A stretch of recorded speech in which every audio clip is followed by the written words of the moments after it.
Hello everyone, welcome back. तो materiality के अपनी मोस्टली टॉपिक्स कवर कर लिए। अब छोटे मोटे जो टॉपिक्स होंगे मटेरियलिटी रिलेटेड वो आज अपने कवर कर लेंगे। तो चलो टाइम ना वेस्ट करते हुए अपनी स्टार्ट करते हैं। तो जो ये वाला पॉइंट है टॉपिक का कि मटेरियलिटी लेवल और levels for particular class of transaction account balance और डिस्क्लोजर। इसमें होता क्या है कि बहुत बार जो जनरली हमने देखा है कि मटेरियलिटी को ध्यान में रख के ही मटेरियल स्टेटमेंट को या देखा जाता है या डिस्क्लोजर पे ध्यान दी जाती है, मटेरियल अमाउंट को टेस्ट किया जाता है। तो मटेरियलिटी बहुत बार हम देख रहे थे कि मटेरियल स्टेटमेंट, मटेरियल डिस्क्लोजर, ये सब। बट क्या होता है कि इट्स नॉट ऑलवेज मटेरियलिटी और अमाउंट बहुत ज़्यादा मैटर करती है। कुछ ऐसे भी केसेस होते हैं जहाँ पे इवन वो जो ट्रांजेक्शन होता है या फिर डिस्क्लोजर होती है वो मटेरियलिटी जो अमाउंट है उससे कम होती है, बट स्टिल वो जो users of the financial statement होता है उनके लिए वो रेलिवेंट होता है, वो इम्पैक्ट करती है उनके डिसीजन को। एग्जाम्पल हो सकता है एक रिलेटेड पार्टी की क्या एग्जाम्पल लिया हमने, एक रिलेटेड पार्टी ट्रांजेक्शन, ठीक है। हो सकता है कि आपने डिसीजन लिया कि रिलेटेड पार्टी ट्रांजेक्शन हुई, फिर जो मैनेजमेंट है उनका, मैनेजमेंट जो है उनकी रेमुनरेशन, ये डेफिनेटली इम्पॉर्टेंट है कि जो हमारा मैनेजमेंट है, सीईओ है, सीएफओ, कितना रेमुनरेशन ले रही है, कितने सैलरी जा रहे हैं, that is a very important और रेलिवेंट आई मीन डिटेल। तो ये हुआ। फिर नेक्स्ट हुआ अगर कोई लीगल केस चल रहा है, ठीक है, भले ही उसका अमाउंट अभी डिटरमाइन नहीं हुआ है, बट स्टिल वो हो सकता है कि आगे जाके रिजल्ट आए वो केस का, एंड देन ये फेवर में जाए कंपनी के या फिर अगेंस्ट में जाए। तो बट ये बहुत ज़्यादा रेलिवेंट डिटेल है, तो इवन अमाउंट इस केस में अपनी नहीं ध्यान में रख के इसको ये इंपॉर्टेंट हो जाते हैं, मटेरियल हो जाते हैं। तो वही यहाँ पे हमें देखने को मिलेगा, हम क्विकली कवर करते हैं, ठीक है। Like a factors that may indicate the existence of one or more particular classes of transaction, account balance or disclosure for which misstatement of lesser amounts and materiality, बोलता है कि misstatement अगर वो materiality से कम भी है फिर भी वो मटेरियल होगा। जनरली अपनी क्या बोलते हैं, मटेरियलिटी के इंडिविजुअली और अग्रीगेटेड जो है अमाउंट वो मटेरियलिटी से इनकेस जाता है, then that case will say कि वो मटेरियल मिस स्टेटमेंट है, ठीक है। बट इस केस में बोलते हैं कि मिस स्टेटमेंट जो होगा वो लेस देन मटेरियलिटी रहेगा, फिर भी वो इन्फ्लुएंस कर सकते, expected to influence the economic decision of the users. उसमें क्या क्या पॉइंट्स इंक्लूडेड है, आपके एग्जाम में हो सकता है ये आए, मेरे को तो लगता है बहुत इंपॉर्टेंट है। हो सकता है ये एमसीक्यू में दे या फिर क्वेश्चन में ऐसे दे कि बहुत बार जनरली अपने स्टेटमेंट एक देगा कि मटेरियलिटी जो इंडिविजुअल और एग्रीगेटेड वो रहता है वो that is called material, but उसके कुछ एक्सेप्शंस है कि नहीं, इस केस में इन केस कुछ पूछा जा सकता है, that is all these are called, you can say exceptions, ठीक है। क्या लिखा हुआ है, लॉ, रेगुलेशन और applicable financial reporting framework affect users' expectation regarding measurement or disclosure of certain items, like in case of related party transaction and the remuneration of management and those charged with governance। अपने पहले ही ये points देख लिए कि कुछ ऐसे है कि ये सब अफेक्ट करती हैं, तो ये हमने देख लिया कि अगर कुछ ऐसा रहेगा तो definitely financial reporting framework, law, regulation कुछ भी बोले ये अफेक्ट करती है। नेक्स्ट है the key disclosure in relation to industry in which the entity operates. जिस इंडस्ट्री में है उससे रिलेटेड कुछ इंफॉर्मेशन है तो वो डेफिनेटली इंपॉर्टेंट हो जाती है, उसकी डिस्क्लोजर इज इम्पॉर्टेंट। एग्जाम्पल लिखा हुआ है, research and development cost for pharmaceutical company. कोई है मेडिकल मेडिसिन इक्विपमेंट और इसमें मेडिसिन में डील करती है, तो उससे रिलेटेड जो रिसर्च एंड डेवलपमेंट है कॉस्ट वो डिस्क्लोज होना ज़रूरत है। हो सकता है जो users of the financial statement वो कंपेयर करे अदर जो प्लेयर्स हैं मार्केट में, अदर जो कंपनीज है उससे करे, पता चला है कि कितना रिसर्च एंड डेवलपमेंट में खर्च कर रही है कि नहीं कर रही है।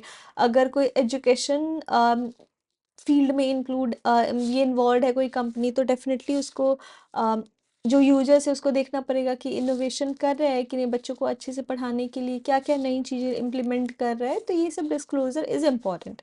थर्ड है whether attention is focused on particular aspect of the entity's business that is separately disclosed in the finance statement, like case of newly acquired business। वही बोलते हैं कि attention कुछ पर्टिकुलर को न्यूली अक्वायर्ड बिजनेस है उसके बारे में लिखा हुआ है, या फिर कोई मर्जर वगैरह की बात चल रही है उस पे उसके रिलेटेड डिस्कशन, या फिर किसी प्लांट को बंद करने का बात चल रहा है, दैट इज ऑल्सो इम्पॉर्टेंट। तो ये सब की डिस्क्लोजर इम्पॉर्टेंट है। ये जो यूजर्स ऑफ फाइनेंशियल स्टेटमेंट उनको अफेक्ट कर सकते, इम्पैक्ट कर सकते, इवन ये मटेरियलिटी अमाउंट से कम है। ठीक है, नेक्स्ट अपने डिस्कस करते हैं रिविजन इन मटेरियलिटी लेवल। डेफिनेटली मैं एक एक करके नहीं इसमें पढ़ूंगी, बट ओवरऑल यही होता है कि जैसे अपने प्लानिंग में डिस्कस करे हुए थे कि planning is not one time process, similarly materiality is also not one time task कि अपना एक बार प्लानिंग फेज में कर लिए हो गया। जनरली जो अंडरस्टैंडिंग के बेसिस पे ऑर्गेनाइजेशन में कुछ चेंजेस हुआ, आपको कोई एडिशनल इन्फॉर्मेशन मिली, आपको लगता है कि बेंचमार्क जो लिया था वो आ, अभी सही नहीं है ड्यू टू कुछ एडिशनल इन्फॉर्मेशन, तो डेफिनेटली प्लान मटेरियलिटी चेंज करने की ज़रूरत है। उसके बेसिस पे जो फर्दर ऑडिट प्रोसीजर्स है, मतलब जो आपने टेस्टिंग वगैरह परफॉर्म किए, कंट्रोल की टेस्टिंग की, वो भी चेंज हो सकता है, इट्स पॉसिबल। तो वही लिखा हुआ है कि कुछ न्यू इन्फॉर्मेशन यहाँ पे कुछ न्यू इन्फॉर्मेशन आई, कुछ ऑडिटर्स के अंडरस्टैंडिंग में चेंज हुआ, तो definitely in that case materiality भी चेंज होगी। एंड उसके रिजल्ट से फिर फर्दर ऑडिट प्रोसीजर्स का वही होता है कि लाइक टेस्टिंग करना, टेस्टिंग प्रोसीजर्स और कंट्रोल टेस्टिंग वगैरह, जो कितना कौन सा टेस्ट करना है क्या नहीं करना है, ये सब चीज़ें चेंज हो जाएगी। ये क्या बोलते हैं, if the auditor concludes that the lower materiality of financial statement as a whole initially determined is appropriate, the auditors are determined it is necessary to revise performance materiality and whether the nature and extent of further audit procedure remain appropriate। ये auditor को देखना पड़ेगा कि ये अगर lower materiality जो financial statement वो ज़रूरत था करना, तो डेफिनेटली इसमें चेंज करने की ज़रूरत है कि नहीं, परफॉर्मेंस मटेरियलिटी में नेचर, टाइमिंग एंड एक्सटेंट में करने की चेंजेस जो कर लिया टेस्ट वो इनफ है, ज़्यादा कर लिया, कम करने की ज़रूरत है, ये सब ऑडिटर डेफिनेटली अपनी अंडरस्टैंडिंग और अपनी जजमेंट के बेसिस पे करेगा। बट हाँ, आपको ये समझना है कि रिविजन होता है एज पर अंडरस्टैंडिंग, और बीच में अगर कुछ अंडरस्टैंडिंग नहीं, at the year and it is important कि एक बार इवैल्यूएशन हो कि जस्ट टू चेक कि कुछ चेंज तो नहीं हुआ ईयर में, जो इनिशियली हमने मटेरियलिटी कैलकुलेट की वही है कि नहीं। और प्रॉपर आपको डॉक्यूमेंट करना पड़ता है, ऑडिट करते जाओगे ना तो प्रॉपरली आपको वर्क पेपर में डॉक्यूमेंट करना पड़ता है कि ईयर एंड में कुछ रिविजन की ज़रूरत है कि नहीं, या फिर जैसा हमने एक्सपेक्ट किया था कि actual, because at the time of planning we did not have the actual balance, right. और ईयर एंड में मोटा मोटी अपने पास बैलेंसेस हो जाती है, जब लास्ट में ऑडिट कर लेते हैं, फाइनेंशियल ईयर पूरा कंप्लीट हो जाता है, तो अपने चेक करते हैं कि जैसे हमने प्लान किया था, जो फैक्टर्स हमने ध्यान रखे थे इनिशियली वो सब है कि नहीं, बैलेंस बहुत ज़्यादा चेंजेस तो नहीं हो गया, मटेरियलिटी चेंज करने की ज़रूरत है कि नहीं। तो ये सब कंसिडर करके करना पड़ता है प्लान, ईयर एंड प्लानिंग जिसको हम बोलते हैं, एंड ये होता है। तो आपको समझ में आ गया होगा कि ये वन टाइम प्रोसेस डेफिनेटली नहीं है, ये चेंज होते रहता है। ठीक है, I don't know why again what happened, yeah।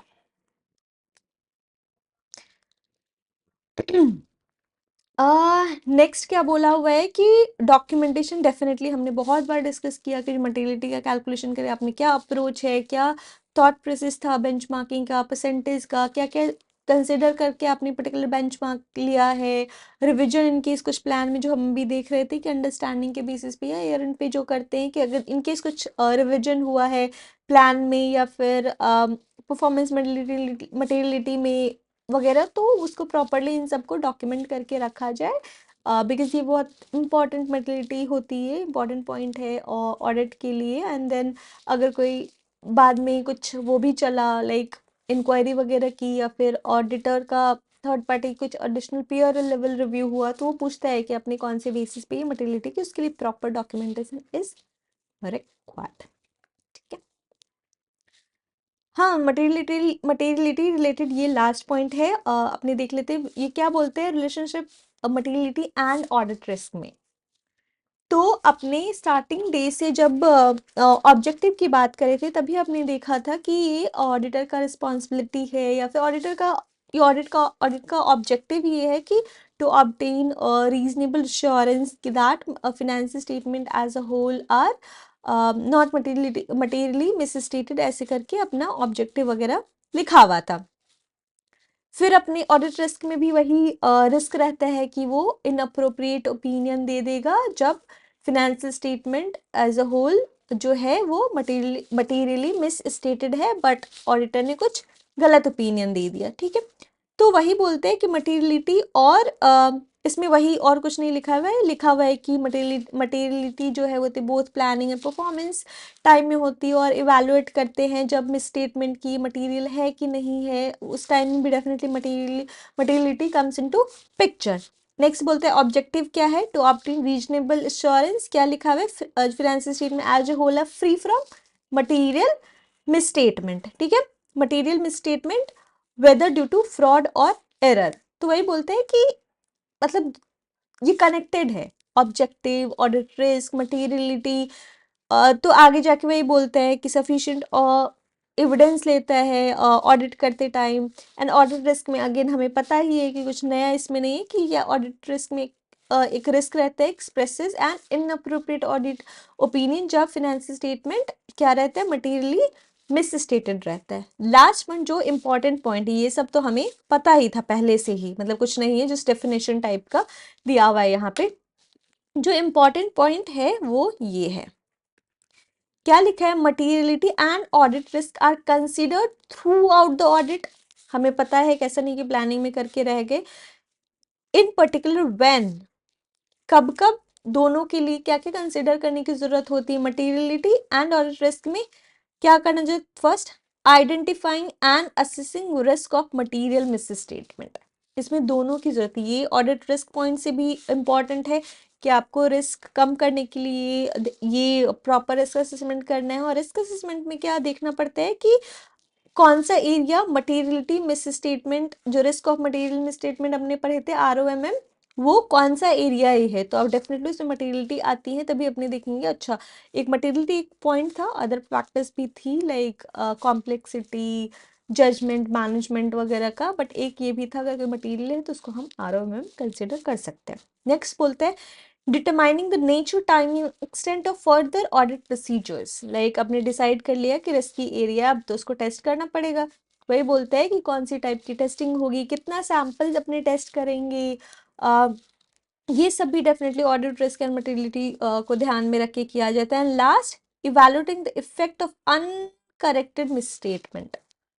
अपने ऑडिट रिस्क में तो देखे थे ना कि रहता है डर कि इवन मटेरियलिटी मिसस्टेटेड है फिर भी आप इनअप्रोप्रिएट ओपिनियन देते हो। एंड देन मटेरियलिटी ये ध्यान में रखने के लिए कि कितना ये मटेरियल है कि नहीं uncorrected misstatement, again materiality comes into picture कि लाइक अगर इंडिविजुअली और अग्रीगेटेड जो मिसस्टेटमेंट वो मटेरियलिटी से ज़्यादा, तो definitely in that case we say कि फाइनेंशियल स्टेटमेंट जो है वो मटेरियली मिसस्टेटेड है। ठीक है, अभी ये अपना मटेरियलिटी वाला जो टॉपिक है वो ख़त्म हो गया। अब नेक्स्ट अपने दूसरे टॉपिक स्टार्ट करेंगे। इन केस आप एक बार मटेरियलिटी जो टॉपिक है बहुत इम्पॉर्टेंट है और आपके एग्ज़ाम पॉइंट ऑफ व्यू से तो इम्पॉर्टेंट है ही, जब आप एक्चुअल ऑडिट करेंगे देन भी ये बहुत इंपॉर्टेंट होता है। और ये सब, और इंटरव्यू जो आपकी होती है इधर आर्टिकलशिप की हो या फिर CA बनने के बाद जो इंटरव्यू हो, उसके लिए भी ये बहुत ही फेवरेट टॉपिक होता है इंटरव्यूअर का। तो आप, मैं एक बार जस्ट रिक्वेस्ट करूँगी कि मटेरियलिटी को एक बार अच्छे से ध्यान से समझ लें, कुछ क्वेश्चन होगा तो हमें पूछें। और यस मतलब ठीक है, अब मिलते हैं नेक्स्ट क्लास में एंड देन हमने फ्रेश डिफरेंट टॉपिक से स्टार्ट करेंगे। चलो, टेक केयर, बाय बाय।